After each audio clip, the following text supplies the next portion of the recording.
Hey, what's up you guys? I'm Caitlin from Leave Me Alone Plants, and today we have a very timely video. And that video is on what plants are going to be the best plants to survive full sun. Now, summertime is quickly approaching. I know for most of you throughout the country that is an exciting thing. However, here in Arizona, that means that our temperatures are high into the hundreds and that the sun gets intense. Now, I have a small patio here and I love to keep my plants out there, but the problem is that as the sun comes into my patio, it tends to kill everything in its path. I have really struggled throughout the years to find plants that will actually survive full sun as long as they need to throughout the day and live on my patio. So with that said, I wanted to compile a list of plants that I have found to actually be able to withstand the crazy sun that we have here in Arizona, and therefore will be able to survive pretty much anywhere that you have bright direct light, because I've yet to find too many places that have as intensive sun as we have here. So with that said, if you have a spot in your house or on your patio with crazy light, or if you're just curious to know what plants would actually survive in full sun, then keep on watching and we're gonna get into it right now.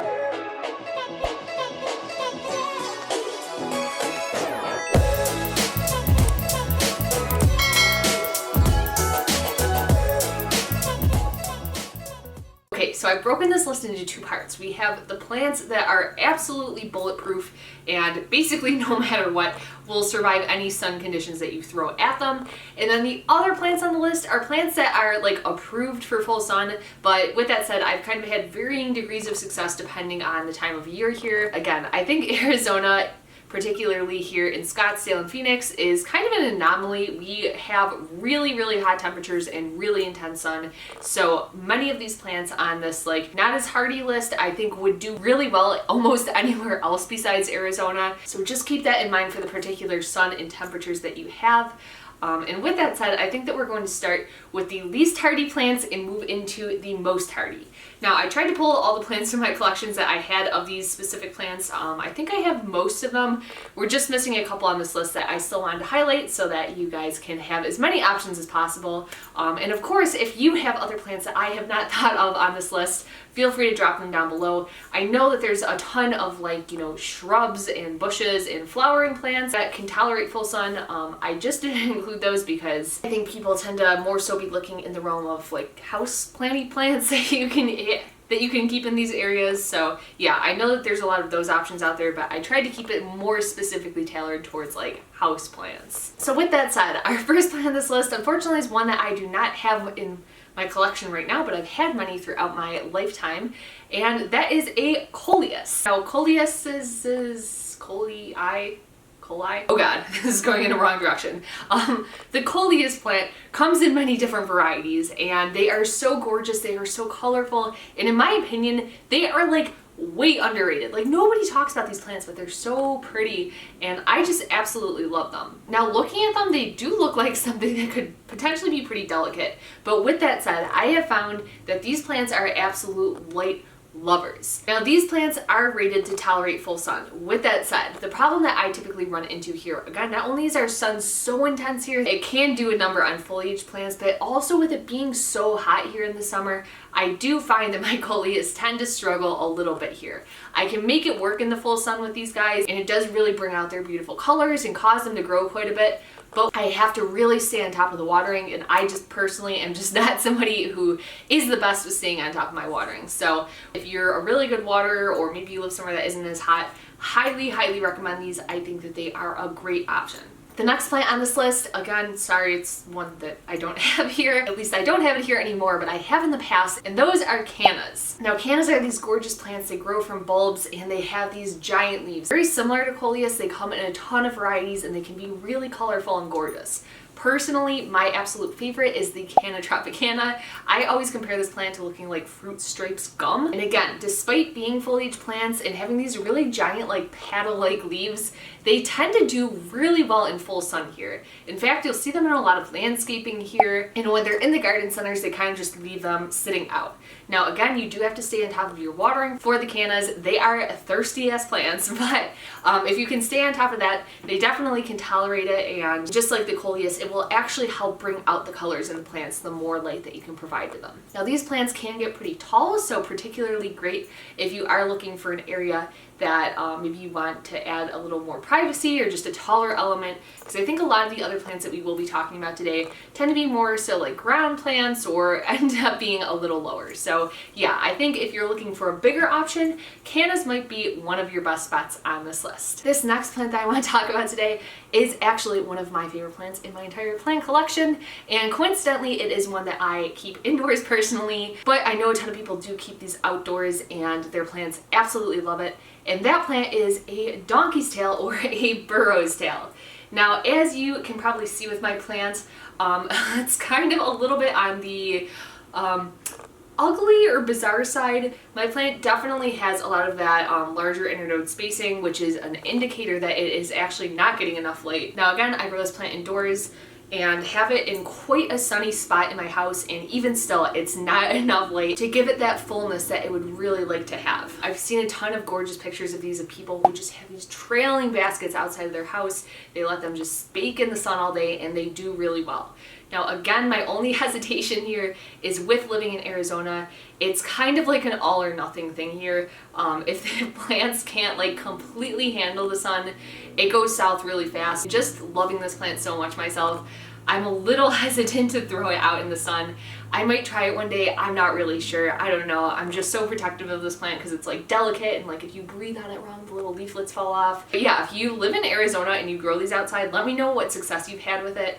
And if you live elsewhere, I would highly, highly recommend growing these outside. I definitely have seen people do it before, and I know that they work really well. Looking for a long trailer, I think that this one is the perfect option for you. Okay, and the next plant that I have on my list is one that I know many people, including myself, sometimes struggle to take care of, and that plant is none other than the Croton. Now, this one that I have right here particularly, I actually haven't had that long, and when I got it, it was even greener than it is right now. Something that is really interesting like Crotons, well, okay, I guess it's not that interesting because again, it's really consistent with everything that we've talked about so far with these plants, but the more exposure you give it to the sun, the more vibrant and beautiful and bright that the colors on this plant will become. Again, as you can see, this one is pretty green, but it's starting to develop more of this yellow, and on the lower fronds, even a little bit of orangish red. I'm not sure you will be able to see it because I know that they're pretty hidden in there. Crotons can be a really, really great full sun option.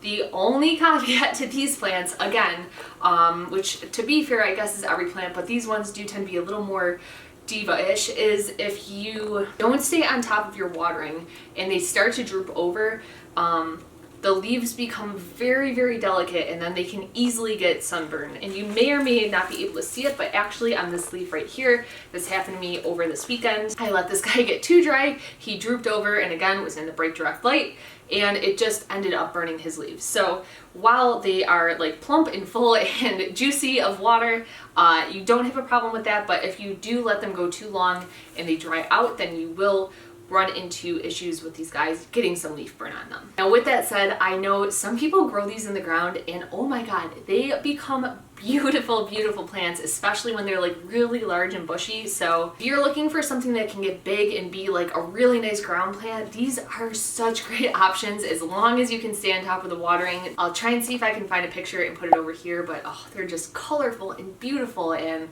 really, really great plants. So again, I know a lot of people kind of have like bad experiences with Crotons because they just can be difficult to care for, particularly if you live somewhere that doesn't have a ton of light, but honestly, the more that I take care of them over the time, the more I end up liking them, and they can be a really, really great option. Okay, we've got two more plants on our like kind of full sun list, and then we'll go into the hard hitters. But the next plant that we have up is one that if you've put it in full sun might surprise you, and that is an aloe plant. Now right here I have a little tiny pot of my Aloe Bright Star. This pot that I have it in, it hangs off the edge of my patio, and my god, let me tell you, I have yet to find anything that really does well in this pot because it is blasted here. But with that said, aloe here are planted all over in the ground, and the strange thing is that you will think that they are dead, and you will probably look at them and even these and think, you know, they aren't doing that well, due to the fact that they kind of turn this like reddish brownish color, when exposed to a lot of sun. That is kind of their way of saying like, hey, I have too much sun, I'm getting a little sun stressed. However, within a couple of hours to days of coming out of that full sun exposure, they will turn right back to their normal color and continue on super healthy. Outside of my apartment specifically, we have a ton of aloe planted all over the grounds. There are days where I will go outside and be convinced that these aloe are completely dead and done for, only for like a day later to walk past them and have them plump right back up and be green and beautiful looking. So again, while it is getting like super baked in the sun, you may think to yourself that this plant isn't going to survive or it's not looking the greatest, but ultimately they do tend to survive full sun, toughen up more over time. Now, if you're looking for a variety that can really handle it better than others, I personally like the hybrid varieties. I find that they're a little hardier and just overall do a little better than like something like an aloe vera, but that is just my personal preference. The last plant on our somewhat tolerant list is a class of plants, and those are Kale and Coleus. Now, I have my bear paw Kale and Coleus right here. I absolutely adore this plant, and if you have one of these, or if not, hopefully you can see it picking up on camera. These guys basically have this like thick, downy, wiry hair on them. And what's really great about that is that hair almost acts as a natural sunblock for these plants to be able to handle more intense lighting conditions. Now, you may or may not be able to see, this plant right now is pretty green for me. I grow this guy indoors under a grow light, and he does really well. He's been putting on a ton of new growth for me. But with that said, if you give these guys a lot of bright, intense sunlight, they actually turn more of a brownish, yellowish color and look really cool in my opinion. I'll put a picture of a chocolate soldier over here. These bear paws can actually turn into looking more like that. And again, like so many of the plants that we've talked about in this video thus far, really that sun will bring out those vibrant colors in that plant. Okay, now getting into the plants that can handle some serious light. 5 plants, and I personally have battle tested all of these against the Arizona sun. And trust me when I say they do absolutely fantastic. So if you're really struggling and have one of those spots and just can't find anything to put there that will live, these are the top plants that you have to check out. The first plant that we have, I coincidentally just filmed a care video for, so it may or may not come out before this video, but that is a Ponytail Palm. Now I have my super tiny guy here in the other video that I did with it. I have my gigantic Ponytail Palm in the video. These guys come in all shapes, all sizes, and they are so hardy for basically every condition. I water these like once every couple of months. They can handle full sun, they don't need humidity. I absolutely adore these plants. Plus they're like tropical looking, at least to me. I don't know if they look tropical to other people, but I really, really highly enjoy these and highly, highly recommend them if you're somebody who just like doesn't know what to put there and are looking to fill the space with, you know, a larger, more tropical looking plant. These can be a great option. The next plant on this list, I don't have one inside my house, but they are all over the grounds of my apartment outside where I live, so I'll either take a picture of those, or I have had small ones on my patio before, so I might put a picture of those here. Not sure, but either way, all forms of agave are absolutely fantastic options, particularly if you're like me and love tequila, but that's beside the point. Now, one thing to note about most agave is they are going to get quite large, so I would allocate a large spot for them if you are looking to get one of these plants, but they are super beautiful. I love the quad color agave and the blue agave. Those are my 2 favorite, but they come in a ton of different varieties, and here particularly at garden centers they are like super abundant. I know back when I lived in New York, you don't come across these things quite as often, but of course if you're looking online, we keep them in my shop sometimes, as well as I know a ton of other people on the interwebs have them for sale, so go check them out. They are absolutely bulletproof, and again, if you're looking for something that's going to be able to get really big, maybe for your landscaping purposes, or you just want something large on your patio, great, great option. Okay, this next plant, I recently just threw some extra things in its pot as like a holding space, so don't mind them, but that is a Sago Palm. Sago palms are wonderful plants to have. I absolutely love them. You can't necessarily see it. I'm not sure, maybe you can, maybe you can't, but they're just these adorable little tiny palm trees, and their leaves are very thick, very hardy. I'm not sure if you can hear me but they almost feel like plastic. They literally don't feel real, and they can handle very intense conditions. Now, one caveat that I don't like about them is if you are having them somewhere in like a highly trafficked area, they can get quite big, and the bigger that they get, they're like not comfortable to brush up against. It's almost like little needles on the end of them. Now, if you've been a subscriber since like way back, You may remember that I used to have one on my patio that sat next to me in my chair, and I had to get rid of it because it would like poke me every time that I sat down. So that's the only caveat with these plants, but overall I do really love them for a full sun option, and aesthetically I think that they are absolutely beautiful.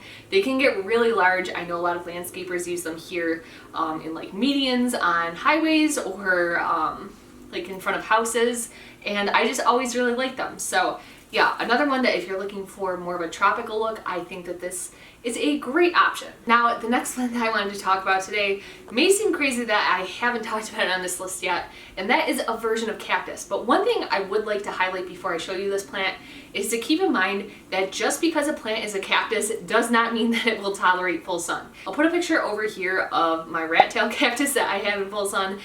It did not work. While there are a ton of great full sun cacti options out there, it isn't necessarily all of them. So again, just do your research if you have a cactus before you put it in full sun, if it can actually handle that area, because not all of them can. But a great option if you are looking for one is of course the Opuntia or bunny ear cactus. Now you guys may or may not know, if you see my video on these Opuntia, I do not like to get close to them. In fact, we are going to set him over here because I have a tendency to get stuck with their little spines. I think these Opuntia are one of the hardiest options. And again, you will see these planted all over town in Arizona here. And one of my favorite things about the Opuntia, particularly in full sun, is the beautiful colors that they get. You may be able to see it on this paddle right here. He's turning nice and pink for me. Additionally, we have the ones that grow outside my apartment and they turn pink and purple, and oh my god, they are absolutely gorgeous. I am obsessed with them. When I have a house one day, I will absolutely have them in front of my house. Just super, super cool plants. The really cool thing about Opuntia as well is they basically will revive themselves from the dead. They will propagate themselves. They are so easy to care for, and I believe that you can actually even like go dormant in the winter if you live somewhere cold and come back and be completely fine. So overall, a great option really regardless of where you live. And if you can give it an intense sun, it will reward you with some beautiful colors in return. The final plant that I wanted to talk about today, again, is a variety of plants, and largely it will consist of most of them, but again, do your research before you pick out your specific one to be sure that it can handle full sun conditions. But that group of plants is none other than Euphorbia. Right here, I of course have my beautiful Euphorbia fire sticks. I love these plants. I love, again, how they get vibrant and beautiful and pink and orange and yellow when they're exposed to sun. But so many varieties of Euphorbia can handle full sun conditions, from the mock to the chocolate drop. I can't even think of all the kinds that I have out on my patio. I absolutely adore Euphorbia. They are probably my favorite type of plant across the board, just because I think they come in such weird shapes and sizes, and they always kind of remind me of something out of Dr. Seuss. So I think they're a type of plant that's becoming a little more widely available, like all over the country, which is fantastic. And if you can get your hands on some of them, I would highly, highly recommend it. I think that they are just fantastic and so much fun, and a plant that I really enjoy caring for. So with that said, that wraps up today's video on plants that are great for full sun conditions. But again, if you have plants that I did not mention on this list that you think would be great options for people to keep in their full sun areas, please drop them in the comments down below. Especially, I'm curious to know myself, because my patio gets blasted with sun all day long. If you like this video, don't forget to hit that like button, and don't forget to subscribe if you are not already. As always, thank you guys so much for sticking around until the end of this video, and I hope to see you in the next one.